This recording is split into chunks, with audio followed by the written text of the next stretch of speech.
Hi, today I've ready with Sony Xperia 5 Mark IV and I'll show you how to mute notification sound on this device.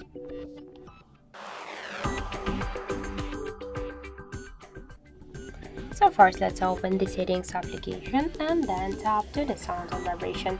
Here you'll see ring and notifications volume panel, and just to mute notifications you should hold and slide to the left side this dot, but by this way you'll mute not only notifications but also the ringtones. And if you want to stay with the ringtones and you want to just mute only notifications on your device, I suggest you to unmute this volume panel.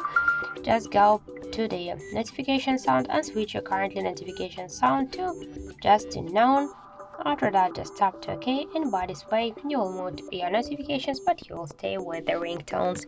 So that's it. Thank you for watching, and if you find this video helpful, don't forget to leave a like, comment and to subscribe our channel.